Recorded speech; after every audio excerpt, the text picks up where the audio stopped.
इस कार्यक्रम को जॉयस मायर मिनिस्ट्रीज के मित्रों और भागीदारों द्वारा संभव बनाया गया है।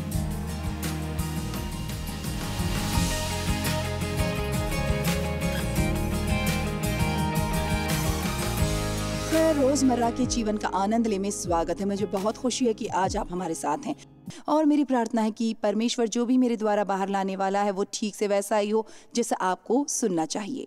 आज मैं आपसे मजबूत बने रहने के बारे में बात करना चाहती हूँ, लेकिन आध्यात्मिक रूप से मजबूत बने रहना। आप जानते हैं मैं सप्ताह में 3 दिन एक प्रशिक्षक के साथ व्यायाम करती हूँ और इससे मुझे मांसपेशियों को बनाए रखने और मजबूत होने में मदद मिलती है।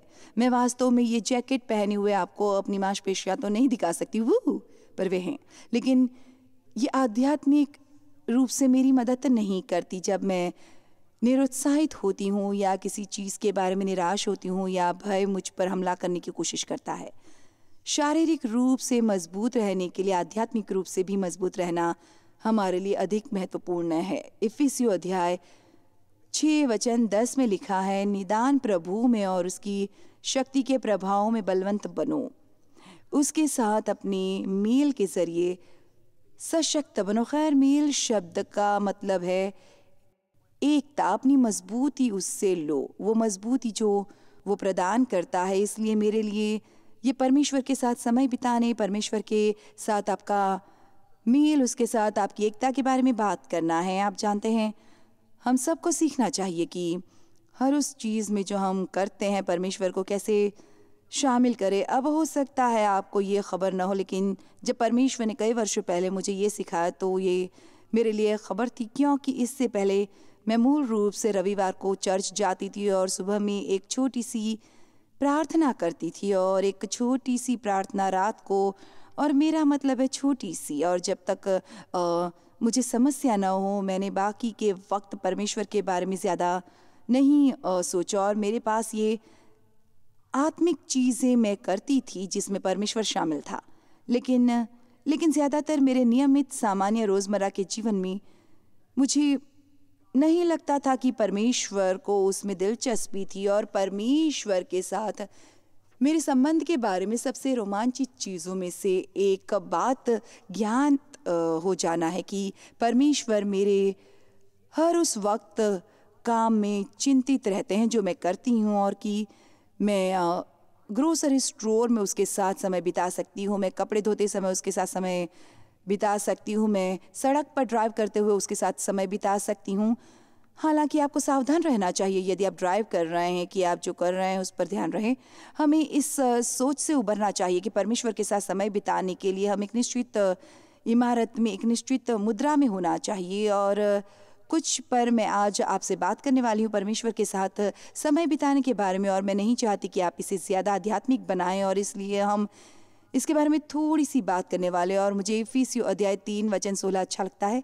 ये एक ऐसा वचन है जिसे मैं हर सुबह कभी कभी प्रार्थना में करती हूँ। मैं ऊंचे स्वर में प्रार्थना करूँगी, और क्या आप जानते हैं मैं व्यायाम करते समय प्रार्थना करती हूँ। अब केवल इसी समय मैं प्रार्थना नहीं करती, लेकिन मेरे विशेष शारीरिक उपचार के व्यायाम हैं जो मैं अपनी पीठ के लिए करती हूँ। और कई बार मैं ऊंचे स्वर में वचन को कबूल करूँगी, या ऐसा करते हुए मैं वचन पर चिंतन करूँगी। इसकी कल्पना करें, व्यायाम करते हुए मैं प्रार्थना कर रही हूँ। ये उन चीज़ों में से एक था जिसे जानना मेरे लिए रोमांचक बन गया कि वास्तव में ये समझना कि परमेश्वर हर समय हर जगह है और वो हर इस चीज़ में दिलचस्पी रखता है जो आप करते हैं।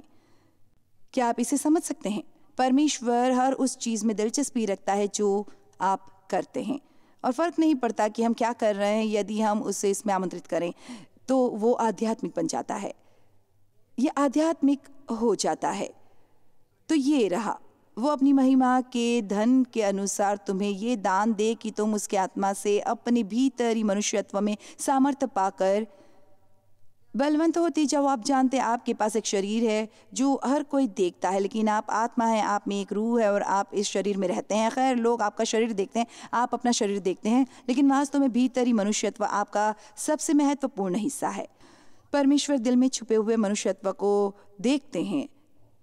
तुम अपने भीतरी मनुष्यत्व में सामर्थ्य पाकर बलवंत होते जाओ। अब ये सुने, पवित्र आत्मा के द्वारा स्वयं आपके अंतरतम अस्तित्व और व्यक्तित्व में निवास करता है।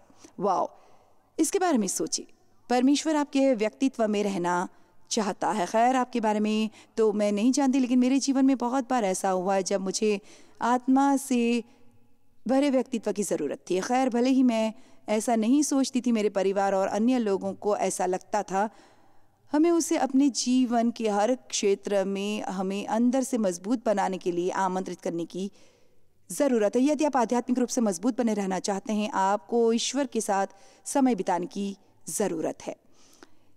इफिसियों अध्याय 4:13 में लिखा है, जो मुझे सामर्थ्य देता है उसमें मैं सब कुछ कर सकता हूँ।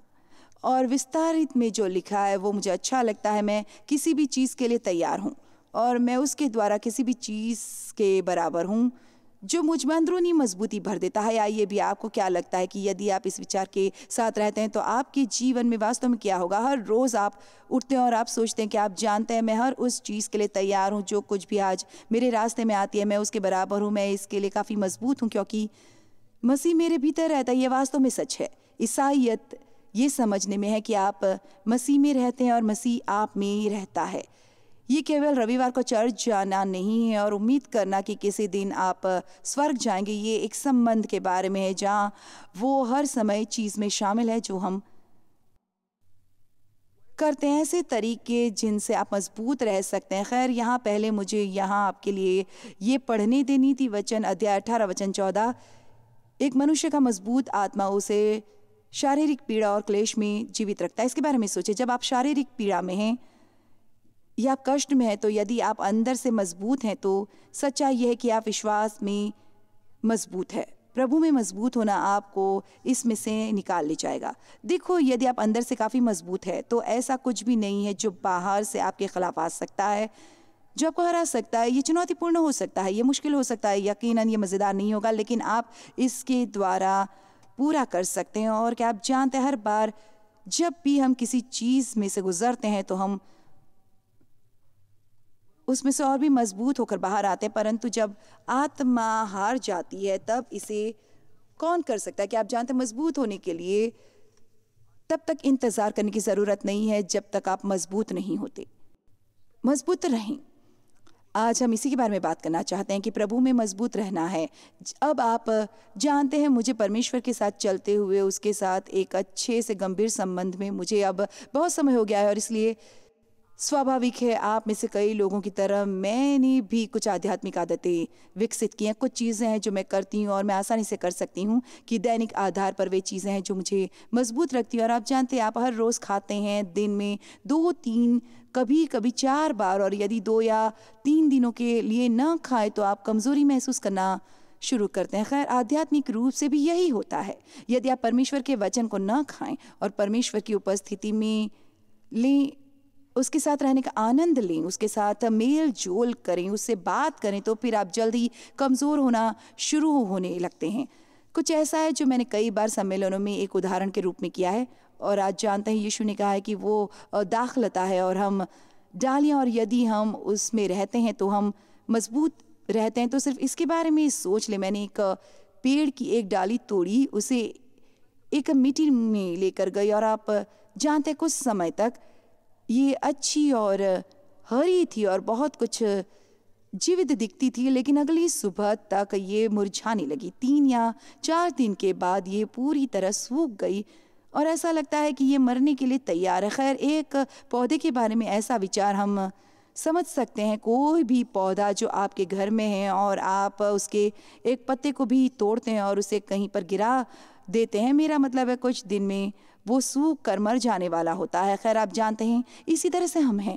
ये ऐसा है कि यदि हम दाखलता से जुड़े नहीं रहते तो जीवन का प्रवाह जो दाखलता में है वो हमें प्रवाहित होना बंद कर देता है और जल्द ही हम आसानी से पागल हो रहे हैं, हम असंतुष्ट हो रहे हैं, हम और भी ज़्यादा अलग हो रहे हैं, हमें ये अच्छा नहीं लगता, हमें वो अच्छा नहीं लगता, हम अपने आप को शिकायत करता पाते हैं। ये सब इसलिए क्योंकि हमने स्वयं को आध्यात्मिक रूप से कमज़ोर बना लिया। परमेश्वर के साथ समय बिताएं, इसे बहुत ज़्यादा आध्यात्मिक न बनाएं। आप परमेश्वर के साथ समय कैसे बिताते हैं? जब आप परमेश्वर के साथ समय बिताते हैं, आप क्या करते हैं?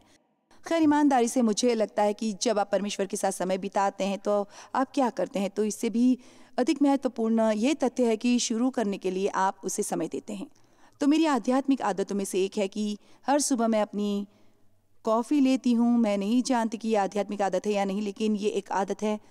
मैं अपनी कॉफ़ी लेती हूँ और ऊपर अपने ऑफिस में जाती हूँ या फिर मैं एक कुर्सी पर जाती हूँ जहाँ बैठकर मुझे खिड़की से बाहर देखना और परमेश्वर के साथ समय बिताना पसंद है। और मैं परमेश्वर के साथ समय बिताती हूँ। और आप कह सकते हैं, खैर आप क्या करती हैं जब आप वो समय परमेश्वर के साथ बिताती हैं? ईमानदारी से मैं अलग अलग दिनों में अलग अलग चीज़ें करती हूँ। इसे ताज़ा रखने का ये एक तरीका है। पहला काम मैं करती हूँ वो है परमेश्वर से बात करना, और यही प्रार्थना है, ये परमेश्वर से बात करना है और ये उसे सुनना है। कभी कभी मैं बैठूंगी और बस परमेश्वर से प्राप्त करूंगी। मैं बैठूंगी और कहती हूँ, पिता आज मैं तेरी मजबूती प्राप्त करती हूँ, मैं तेरा अनुग्रह प्राप्त करती हूँ, मैं तेरी दया प्राप्त करती हूँ, मैं तेरी क्षमा प्राप्त करती हूँ। अब हो सकता है जब मैं ऐसा करती हूँ तो मुझे कुछ भी महसूस न हो, लेकिन मैं अपने विश्वास का इकबाल करती हूँ कि मुझे विश्वास है कि वे चीज़ें जिसका परमेश्वर ने वादा किया है मेरी हैं और वे मेरे पास आ रही हैं। मुझे लगता है परमेश्वर से कुछ पाने की कोशिश में हम बहुत अधिक समय बिताते हैं, बजाय विश्वास से वो पाने के जो बाइबल हमें बताती है कि पहले से ही हमारा है। प्रभु आज मैं तेरी सहायता प्राप्त करती हूँ। मैं नहीं जानती कि आज मेरा सामना किससे होने वाला है, लेकिन मेरा विश्वास है कि ये जो कुछ भी है मैं उसे मसीह के द्वारा मेरी ताकत बना सकती हूँ। मैं हर रोज़ ये करती हूँ, मैं परमेश्वर के साथ समय बिताती हूँ। आप कहते हैं, खैर जॉयस तुम कितने समय के लिए ये करती हो? खैर वास्तव में आपको शुरू करने के लिए ज़रूरत नहीं कि आप ध्यान रखें कि कितना समय, लेकिन चलो ऐसा कहते हैं कि तब तक खाती हूँ जब तक मेरा पेट भरता नहीं है। आप जानते हैं मैंने अपने खाने के शारीरिक आदतों में सीखा है कि मैं तब तक खाऊँ जब तक मैं भरा हुआ महसूस करना शुरू ना करूं, और मैं तभी बंद कर देती हूँ, क्योंकि खाने के 20 मिनट बाद आप उससे कहीं ज़्यादा भरा हुआ महसूस करने वाले हैं जितना कि आपने पहले महसूस किया। मैं संगीत सुन सकती हूँ, मैं बाइबल पढ़ती हूँ, ऐसी कई चीज़ें हैं जो मैं करती हूँ। मैं एक पुस्तक पढ़ सकती हूँ, और यदि आप नहीं जानते कि क्या पढ़ें तो मैंने 140 किताबें लिखी हैं। यकीनन आप उनमें से कुछ पढ़ सकते हैं। मेरे पास कुछ पुस्तकें हैं जो मेरी पसंदीदा हैं। मेरे पास धार्मिक प्रचार की पुस्तकें हैं, मेरे पास पुस्तकें हैं जिनसे मैं सीख सकती हूँ, लेकिन मैं बाइबल केवल पढ़ने के लिए हर रोज़ कुछ पृष्ठ नहीं पढ़ती। मैं ऐसा किया करती थी, लेकिन मैंने पाया कि परमेश्वर के लिए मात्रा की तुलना में गुणवत्ता अधिक महत्वपूर्ण है। क्या आप जानते हैं कि ईश्वर पसंद करेगा कि आप धर्म ग्रंथ से चाहे एक वचन पढ़ें और उस पर मनन करें और उस पर सोचें जब तक कि आप वास्तव में इसका आपके लिए क्या मायने हैं ये समझते हैं, बजाय इसके कि आप हर रोज़ 6 अध्याय पढ़ें और उसका एक भी वचन न समझें। मैं अपने जीवन में इससे गुजरी हूँ। हम हमेशा महसूस करते हैं कि ज़्यादा ही बेहतर है, लेकिन वास्तव में नहीं। आप क्या सीखते हैं ये ज़्यादा ज़रूरी है। धर्मशास्त्र से एक वचन लो और उसके बारे में सोचिए, उसे पढ़ें और उस पर विचार करें। अपने आप से पूछें कि आपके लिए उसके क्या मायने हैं, वो आपसे क्या कहता है। और आप जानते हैं कभी कभी जब मैं परमेश्वर का वचन पढ़ रही हूँ, यदि वास्तव में मुझे कुछ दिलचस्प लगता है तो मैं समय लेकर उसी तरह से अन्य वचनों पर नज़र डालती हूँ। मुझे लगता है हम बहुत जल्दबाजी में होते हैं, और उनमें से एक जो मुझे ऐसा लगा जैसे परमेश्वर चाहता है कि आज मैं आपके साथ साझा करूं, वो है कि जब आप उसके साथ समय बिताते हैं या आप अध्ययन करते हैं तो बहुत जल्दबाजी ना करें। ये आपके 15 मिनट या आपका आधा घंटा या जो कुछ भी आप डालते हैं उसके बारे में नहीं। सच्चाई है कि मुझे नहीं लगता कि आपको ये हिसाब रखना चाहिए कि आपने कितने मिनट प्रार्थना की है। मुझे लगता है कि जब हम ऐसा करते हैं तो हमारे मकसद में कुछ है। आपको आप पर गर्व करने की ज़रूरत नहीं है, क्योंकि आपने परमेश्वर के साथ 2 घंटे बिताए और फिर आपने स्वयं के लिए बुरा महसूस किया है क्योंकि आपने केवल 10 मिनट ही परमेश्वर के साथ बिताया है। बात यह है कि उसके साथ तब तक होना जब तक कि आपको ये न लगे कि आपको ये मजबूत बना रहा है। यशाया अध्याय 40, 29 से 31 में ज़्यादातर इससे परिचित हूँ। वो थके हुओं को बल देता है और शक्तिहीन को बहुत सामर्थ्य देता है। कई गुणा बढ़ाकर बहुत अधिक बनाने का कारण है। तरुण तो थकते हैं और श्रमित हो जाते हैं और चुने हुए जवान ठोकर खाकर गिरते हैं। खैर ये आपको क्या बता रहा है, इससे फ़र्क नहीं पड़ता कि आप कितने तरुण हैं, फ़र्क नहीं पड़ता कि आपकी मांसपेशियां कितनी हैं, फ़र्क नहीं पड़ता आप कितनी अच्छी हालत में हर एक की अपनी सीमा होती है। यदि वे प्रभु में मजबूत नहीं है, लेकिन देखो उसकी कोई सीमा नहीं है और इसलिए हमें जो भी चाहिए हम उससे प्राप्त कर सकते हैं। लेकिन यदि हम उसे पाने के लिए उसके पास नहीं जाते हैं तो हम उसे पाने के लिए स्वयं पर निर्भर नहीं हो सकते। परंतु जो यहोवा की बाह जोते हैं वे नया बल प्राप्त करते जाएंगे। वे उकाबों की नाई उड़ेंगे, वे दौड़ेंगे और श्रमित न होंगे, चलेंगे और थकित न होंगे। लेकिन जरा रुको, इसका मतलब क्या है? वे जो परमेश्वर की बाट जोते हैं, आप जानते हैं वो सच में मुझे भ्रमित करने जैसा हुआ करता था, क्योंकि मुझे ठीक लगता था। आप जानते हैं, सबसे पहले तो मैं वास्तव में इंतज़ार करने में बहुत अच्छी नहीं हूँ। मैं कार्यवाही करने वाला इंसान हूँ और इसलिए मुझे वास्तव में समझ नहीं आया कि इसके मायने क्या है। और आप जानते हैं परमेश्वर का इंतज़ार करने का मतलब है कि आप भाग नहीं सकते और अपने आप कार्यवाही नहीं कर सकते, उससे दूर होकर इस पर विश्वास किए बिना कि वो क्या चाहता है कि आप करें। लेकिन दूसरी बात, जब तक आप इंतज़ार कर रहे हैं, यदि परमेश्वर ने आपको करने के लिए कुछ दिया नहीं है तो इसका मतलब ये है कि आप अभी भी बाहर से इंतज़ार कर रहे हैं लेकिन अंदर से आप सक्रिय हैं। आपका भी भीतरी मनुष्यत्व सक्रिय है।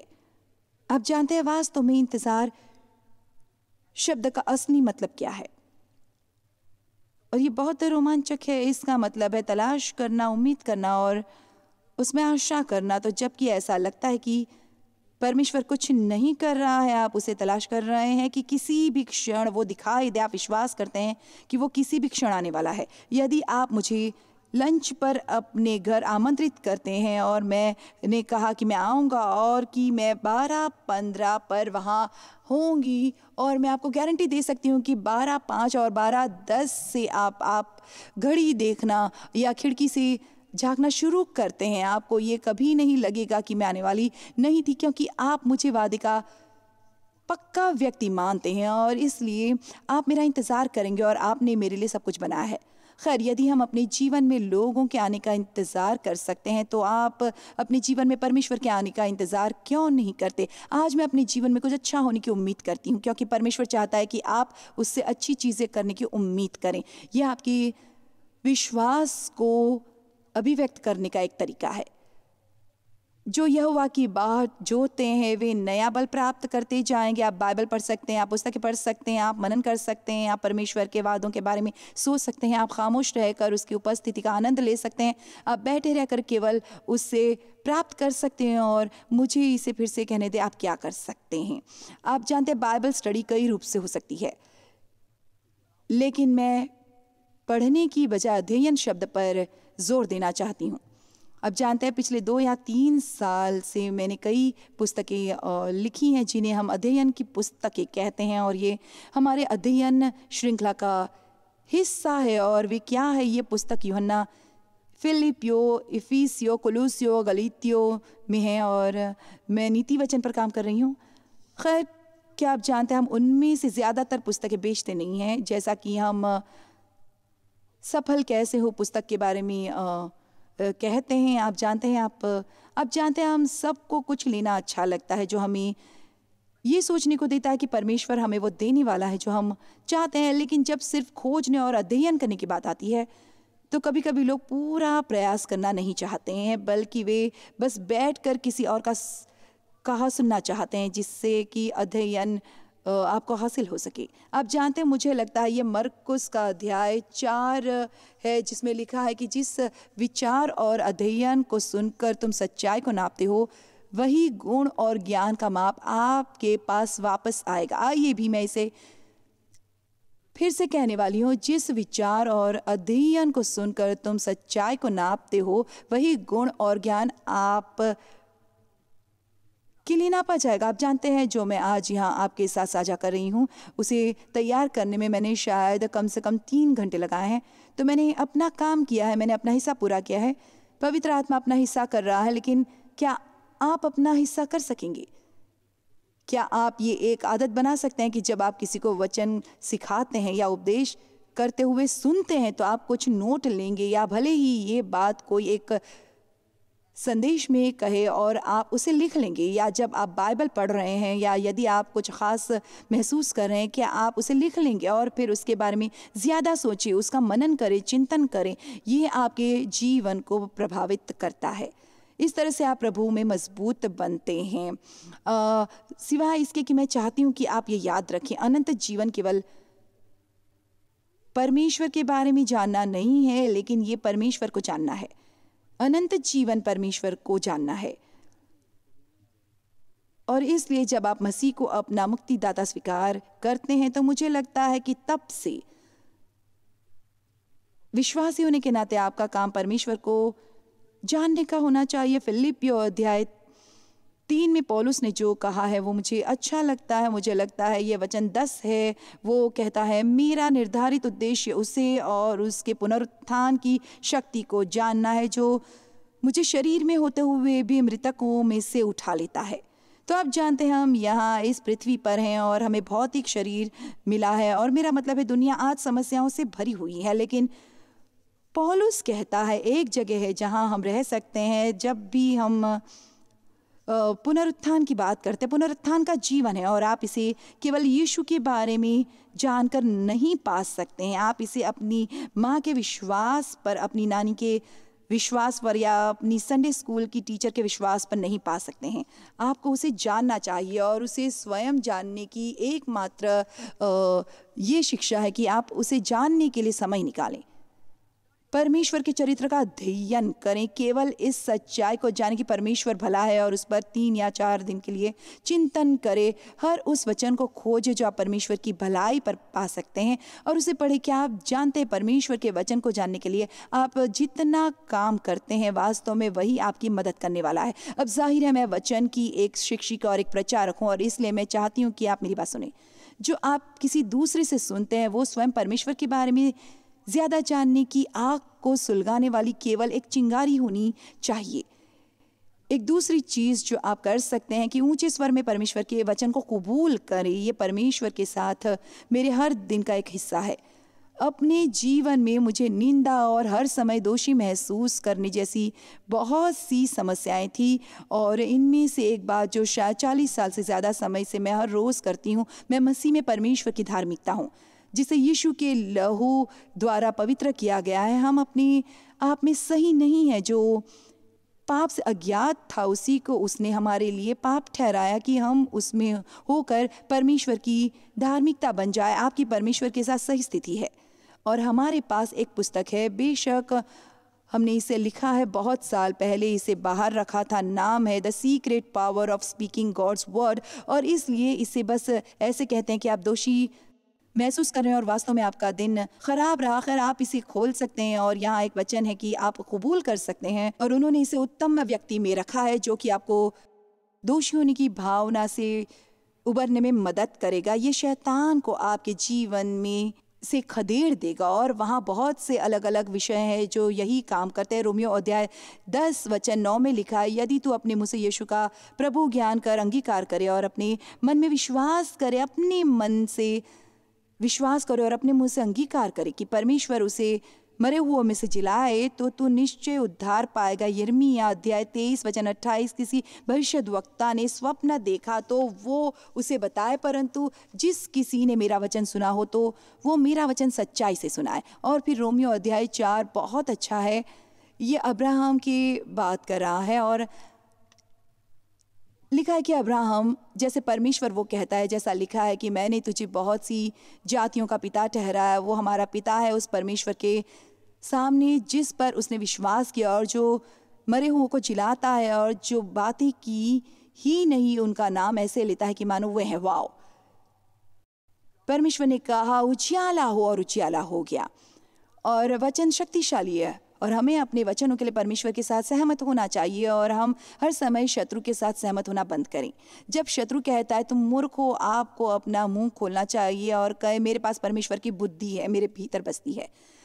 जब शत्रु आपको किसी चीज़ के लिए दोषी महसूस कराने की कोशिश करता है जिससे आप पहले ही पश्चाताप कर चुके हैं, तो आपको कहना चाहिए जो मसीह यीशु में है उन पर दंड की आज्ञा नहीं। तो हम आध्यात्मिक रूप से कैसे मजबूत रहने वाले हैं? हम परमेश्वर के साथ समय बिताने वाले हैं, हम प्रार्थना के समय बिताने वाले हैं जो कि परमेश्वर से बात करने जैसा है। आप परमेश्वर का वचन बोलने वाले हैं। और एक बात और, शायद आखिरी बात जो मैं आज आपके साथ साझा कर सकती हूँ कि आपको दूसरों की मदद करने के लिए सक्रिय रहना, ये भी ये महत्वपूर्ण है। आप सक्रिय रहने वाले हैं, आप वॉलंटियर होने वाले हैं, आप अपनी चर्च के किसी काम में हिस्सा लेने वाले हैं। आप जानते हैं अपनी चर्च में कुछ करने के लिए प्रतिबद्ध होना अच्छी बात है। स्वागतकर्ता बने, जगह दिखाने वाले बने, नर्सरी में काम करें, कुछ भी करें जो आपको उसे दूर रखे जो आप हर समय करना चाहते हैं। एक प्रतिज्ञा करें, जितना अधिक समय आप दूसरे लोगों के लिए काम करने में बिताते हैं उतना ही आप आध्यात्मिक रूप से मजबूत होते हैं। मैं आपको बता दूं, जिसकी आपको कभी ज़रूरत हो वो सारी मजबूती परमेश्वर के पास है, और इसलिए प्रभु में उसकी शक्ति के सामर्थ्य में मजबूत बनो। आज उसे उसकी मजबूती से आपको भरने दो और जाने कि आपको जो कुछ भी करने की ज़रूरत है वो आप मसीह के द्वारा कर सकते हैं, जो आपकी ताकत है। आभारी हैं परमेश्वर के हमें याद करता है, इसलिए अनुभव किया तो फिर हम अगला कदम उठाएं और किसी दूसरे के साथ साझा करें ताकि उन्हें भी यह आशीर्वाद प्राप्त हो सके। बस यही बात है, चाहे वो यहाँ चिल्ली में इस आश्रम में उन महिलाओं की मदद करना हो जो नशे की लत से जूझ रही हैं, चाहे ये दुनिया में कहीं भी हो, किसी को भी ज़रूरत हो आप उनकी मदद कर सकते हैं। परमेश्वर आपको आशीष दे, आपका दिन शुभ हो।